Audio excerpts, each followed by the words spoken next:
I recently read Nothing Lasts Forever by Roderick Thorp, and then I watched Die Hard, the movie based on Nothing Lasts Forever. It is considered by many to be the greatest action movie of all time.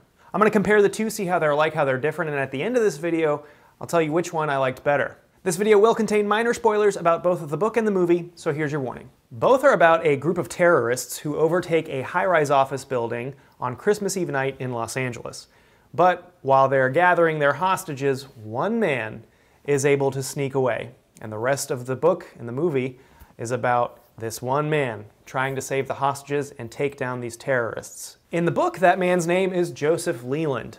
In the movie, though, his name is John Mclean. In the book, Joseph Leland is much older. He's a grandfather. He is a retired detective and also a World War II veteran. You learn that Leland has a very troubled past. He has a case, an old case that haunts him, in which the convicted killer was actually innocent. His work has gotten in the way of his relationships over the years. He's a former alcoholic, and he is divorced, and his wife is actually passed away. The action in this book really starts about 45 pages in, but I didn't find the first 45 pages boring at all. And once that action starts, it does not stop. Leland systematically takes out these terrorists one by one, and you find yourself counting down along with him as he takes them out, and you're wondering how he's going to eliminate the next one. It's a really fun read. You know, if you can, I would recommend reading this book in one sitting. Thorp's writing is a little choppy, but I didn't mind it, and his dialogue is just really quick and efficient, and I like that. Leland is a badass. There's one line in the book where he's talking to the lead terrorist, and he says, "You're a walking corpse, Tony. Start getting used to the idea of being dead." Yeah. As badass as Leland is, he's not one-dimensional at all. I mentioned his troubled past, but there's also one part in the book that really stood out to me, and that's after he kills one of the terrorists, who happens to be a young woman, which is one of the big differences between the book and the movie, is that in the movie, all of the terrorists are men, but in the book, about half of them are young women. Anyway, Leland kills one of these young women, and there's a single line shortly afterwards where he's all alone, and it just says, "He wept." 2 words, that's it. But it lets you know that Leland is, you know, a human being. As badass as he is, as ruthless as he is in killing some of these terrorists, he's a human being at heart, and the killing of this woman really affected him. And that's a difference between Joseph Leland and John Mclean, because in the movie, Bruce Willis's character, Mclean, he never shows any of that kind of emotion. All right, well, since I mentioned it, let's talk about the movie, Die Hard. Came out in 1988, is directed by John McTiernan, and stars Bruce Willis as not Joseph Leland, but John Mclean. Come out to the coast, we'll get together, have a few laughs. John Mclean is a much younger character than Joseph Leland. Like I said, Leland is a grandfather and a World War II veteran. But Mclean is obviously much too young to have been a World War II vet. And the biggest difference, I would say, between the book and the movie is that Leland's wife in the book is dead before the book's events start. He's actually visiting his daughter at a Christmas party. But in the movie, Mclean is visiting his wife, who he has a rocky relationship with, and they have very young children. Bruce Willis, I think, was cast perfectly for this movie. He gives a very subdued performance at the beginning. You can tell that visiting his wife is weighing on him. But when it comes time to take charge and, you know, kick ass and take names, man, it's good. Yippee-ki-yay, mother***er. Geronimo, mother***er.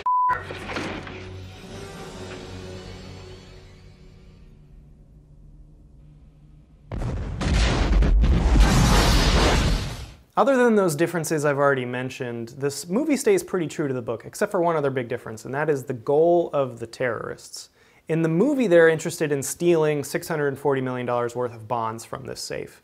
In the book, though, the terrorists are more interested in making a statement. They want to expose this corporation for interfering in foreign affairs. A quick note about the leader of the terrorists in the movie, the great Alan Rickman. Rest in peace.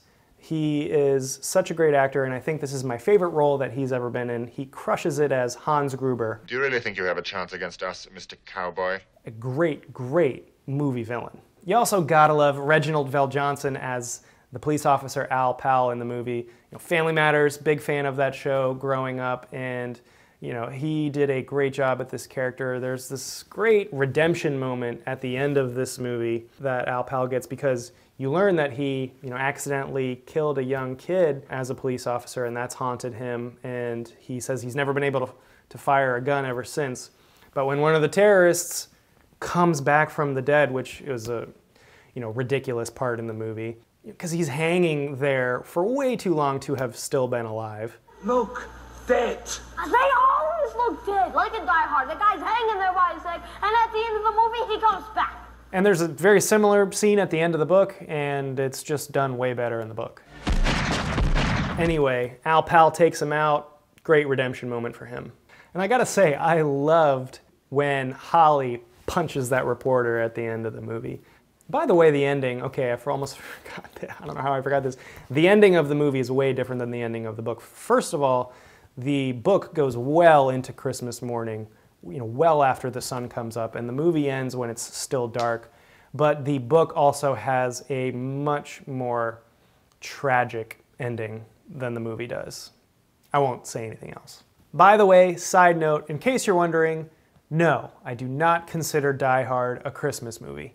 I'm with Golick on this one. No, Die Hard is not even a Christmas movie. Of course it should it be on is. the list. It's during Christmas. There's no theme about Christmas at all. Where's Santa? Okay, so which one do I like better, the book or the movie? This one was close. I'm a fan of both. Die Hard is a great, great, fun action movie. Do I think it's the greatest action movie of all time? No, I definitely don't like it as much as these guys. So I'm probably going to upset a lot of you Die Hard fans and say that I liked the book better. So why is that? I think the reason I like the book better is because you are with Joseph Leland the entire time.